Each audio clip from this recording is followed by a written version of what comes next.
Nuclear शक्ति बनने की कगार पर है कौन देश? ईरान। इजराइल उसको बनाने नहीं देता। इजराइल खतरनाक देश है। वो मोसाद के एजेंट को कहाँ छोड़ दिया? ईरान। जो भी उसका परमाणु वैज्ञानिक होता है उसको मरवा देते हैं। तो सेना प्रमुख थे, सोचिए ना, वहाँ का सबसे बड़ा परमाणु वैज्ञानिक था, उसको ड्रोन से मार दिया। यहीं पे एक ट्रक लगाया था, ट्रक के अंदर मशीन गन, और मशीन गन में कैमरा था। उस कैमरा का कंट्रोल कहाँ था? इजराइल। जैसे घुमा गोलंबर पे मारा, धर धर धर उड़ा दिया। यहाँ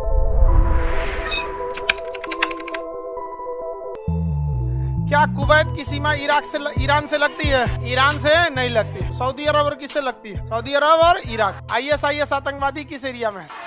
कहाँ पे? सीरिया और इराक। अमेरिका चौपट कर दिया कि नहीं कर दिया? दुनिया में जितनी गोलियां चल रही उसके पीछे डायरेक्टली या इनडायरेक्टली अमेरिका और रूस का ही हाथ है। समझ में आया कि नहीं आ गया? अब देखते हैं हम लोग कौन सा देश? ईरान। न्यूक्लियर शक्ति बनने की कगार पर है कौन देश? ईरान। ये अपना परमाणु बिजली घर बनाना चाहता है। तो देखिए, परमाणु बिजली घर में ना यूरेनियम लगता है, वो लगभग 25 से 30% शुद्ध होता है। यूरेनियम की शुद्धता को प्यूरिफिकेशन नहीं करके बल्कि इनरिचमेंट कहते हैं। तो मतलब वही है यूरेनियम की शुद्धता। तो लगभग 25 से 30% यूरेनियम, अगर शुद्ध यूरेनियम रहेगा ना, तो ही आप उससे क्या बना सकते हैं? बिजली बना सकते हैं। यूरेनियम जो जमीन से निकलता है वो शुद्ध नहीं होता है। जमीन से लोहा निकलता है मट्टी की तरह, जैसे बालू होता है ना, बालू वैसे तो लोहा निकलता है पत्थर की तरह से, और उसमें पूरा ईंटा देखे, जोतल खेत देखे हैं, उस टाइप से निकलता है। इतना छोटा छोटा उसमें लोहा ढेला निकलता है। तो उसको तो बहुत लंबे प्रोसेस से जाके बनाना पड़ता है। उसी तरह यूरेनियम निकलता है तो उसे इनरिच करना पड़ता है। 25 से 30% इनरिच करिएगा तो जाके यूरेनियम शुद्ध होता है। जितना ज्यादा इनरिच रहेगा उतने अच्छा काम करेगा। लेकिन 25 से 30 के आसपास में अगर इनरिच कर दिए ना, तो वो बिजली बना देगा। अब ईरान का कहना है कि हम बिजली बनाना चाहते हैं, लेकिन अब इजराइल का कहना है कि इसको बिजली बनाने मत दीजिए। रीजन क्या है कि यूरेनियम जो अगर सबसे मेहनत का काम होता है यूरेनियम को 25 से ले जाके 30% इनरिच करने में, ये 5% में हालत खराब हो जाता है। इसके बाद आपको थोड़ा और मेहनत करिएगा तो ये 30 से चल जाएगा 50%। मेन यही मेहनत का काम है, इसके बाद ज्यादा मेहनत नहीं है। बिजली घर में 30, परमाणु बम में 50। तो इजराइल का कहना है कि उसे थोड़ा पहले बनाएगा यूरेनियम बिजली और उसके बाद बना देगा परमाणु बम। अब इसीलिए इजराइल उसको बनाने नहीं देता है। इजराइल खतरनाक देश है, हम आपको बताया ना, ये लोग कभी गुस्सा नहीं होते हैं। लाइफ में अगर किसी से बदला लेना है या किसी से दुश्मनी निकालनी है तो कभी गुस्सा मत होइएगा, क्योंकि लोहा जैसा शक्तिशाली चीज जब गुस्से से लाल होता है तो मुड़ जाता है। गुस्सा आपकी ताकत नहीं, आपकी कमजोरी होती है। ये हमेशा याद रखिएगा। क्रोध हमेशा बेवकूफी पे उत्पन्न होता है और पश्चाताप पे जाके समाप्त हो जाता है। हर गुस्से की शुरुआत बेवकूफी से और खत्म होगा तो पछतावे, पैसा नहीं करना चाहिए। तो उससे बेटर है गुस्सा नहीं हो लाइफ में कुछ चीजों को। लेकिन अभी आप लोग यंग एज हैं, इसमें गुस्सा आ जाता है और आप लोगों को नहीं आता है। लड़की जब करी हमको गुस्से नहीं आता। आगे देखते हैं हम लोग। तो यहाँ पे ये कभी लड़ाई झगड़ा नहीं किया इजराइल क्या किया ना, अपने मोसाद, इजराइल के खुफिया एजेंट का नाम क्या है? मोसाद। वो मोसाद के एजेंट को कहाँ छोड़ दिया? ईरान। जो भी उसका परमाणु वैज्ञानिक होता है उसको मरवा देते हैं। अब किसी वैज्ञानिक की कितनी सिक्योरिटी दी जाएगी? बहुत ज्यादा तो नहीं।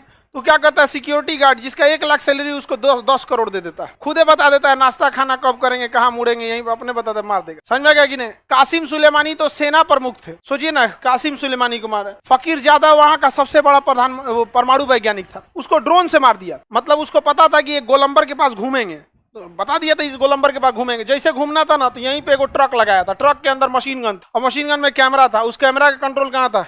इजराइल। जैसे घूमा गोलंबर पे मारा, धर धर धर उड़ा दिया। यहाँ लो पता करते रहो, पता करके क्या कर लोगे? इजराइल में अकेले सब पे मार देगा वो, अकेले। अरे हम लोग इतना आगे जाने के बाद भी इजराइल से कहते हैं कि हमको ड्रोन चाहिए। आज भी हथियार के मामले में इजराइल हम लोग से एडवांस है। अलग बात है कि वो इतना छोटा है और हमारी इंडियन आर्मी का स्ट्रेटजी अलग है।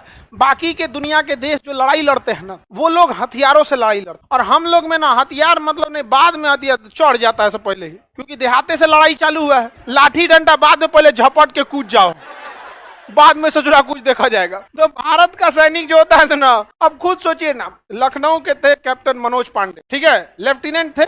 लड़ाई के दौरान उनका पोस्टिंग हो गया था, प्रमोशन हो गया। खुखरी से मारे थे, जो चाकू होता है ना फौज की, गुरखा रेजिमेंट का खुखरी। अब बताइए, पाकिस्तानियों को मारते मारते एकदम पास पहुंच गए, बंदूकवा फेंक के, कदूर ससुरा तू नहीं, यहाँ पे इतना लग गया, मार में घोंप घाप के रद्द कर दिया। रीजन समझिए, आपको ये मजाक लगेगा लेकिन ये बहुत बड़ी स्ट्रेटजी। मारेंगे ना चाकू से तो एक मरेगा और 100 ठो का हिम्मत मर जाएगा। मनोबल मर गया ना, वो फौजी कभी खड़ा नहीं हो सकता वहां पे।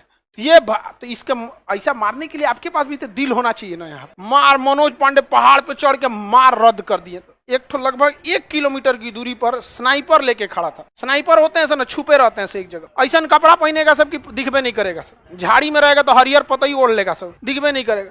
स्नाइपर लगा के गोली मार दिया। नहीं तो मनोज पांडे, विक्रम बत्रा को कैसे मारा था सब? स्नाइपर लगा के। तो पाकिस्तानियों को पता है कि बाप से सामने नहीं लड़ सकते, समझ में आ गया कि नहीं, छुप के मारना चाहिए, समझ में आ गया कि नहीं। लेकिन फिर भी बाप तो बाप होता है। तो अलग बात है कि इजराइल बहुत एडवांस है, लेकिन जब भारत से लड़ने आएगा तो तुम्हारा मशीन गन रहले रह जाएगा यहाँ पे, तुम गोली चलाते रह जाओगे। ये अब कभी पीछे नहीं हटता है सबने।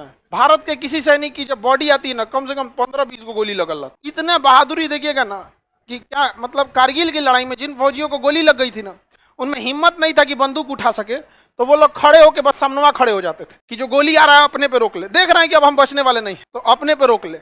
अपने आगे बढ़ते जा रहे थे, पीछे से कवर फायरिंग पे लेके आ रहे थे। तो वो अब इजराइल को पता है कि इस सब में उतना हिम्मतों नहीं है उतना मारधार करने का। इजराइल इन लोग का पूरी तरह से धो देता है, और इन लोगों अमेरिका ऊपर से सिया सुन्नी लड़ा के रखा है कि तुम ये है वो है यहाँ पे, समझा कि नहीं। धार्मिक चीजें, धार्मिक धर्म सबके लिए होना चाहिए, लेकिन धर्म का कंट्रोल पढ़े लिखे लोगों के पास होना चाहिए। लेकिन आप देखिएगा जहां कहीं भी आप लड़ाई झगड़ा मार धार देखिएगा ना धर्म को लेके, तो आप एक चीज गहराई से देखिएगा कि उस धर्म को मानने वाले बहुत लोग हैं, लेकिन अगर धर्म अनपढ़ों के कंट्रोल में चला गया ना तो मार होना फिक्स है। तो यही हो जाता है यहाँ पे, ये सब लड़ाई कर दिया। यहाँ इजराइल क्या करता है, बढ़िया से धोता है।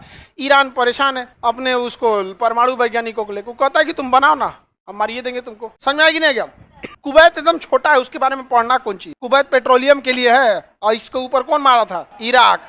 इराक तो जानबूझ के अमेरिका चढ़ा दिया किसको? कुवैत को। कुवैत को भी ले गया अमेरिका, इराक को भी ले गया, सीरिया को भी ले गया। अभी नंबर किसका लगाया है? हाँ, ईरान का नंबर लगाया। भारत को इस हर हाल में ईरान के साथ आके खड़ा होना चाहिए, क्योंकि ईरान चौपट होगा ना तो फिर हम लोग के लिए बहुत दिक्कत हो जाएगा। अफगानिस्तान चलिए गया हम लोग के हाथ से, ईरान अगर चल गया तो अब इधर जाइएगा कैसे? क्योंकि इराक तो सेफ ही नहीं है, मारधार चल रहा है। अफगानिस्तान सेफ नहीं है, पाकिस्तान जाने नहीं देगा। तो मिडिल ईस्ट में घुसने का या सेंट्रल एशिया में घुसने का यही एक रास्ता है, कौन? ईरान। तो भारत को भी इस पे सोचना चाहिए, एग्रेसिव नीति अपनानी चाहिए।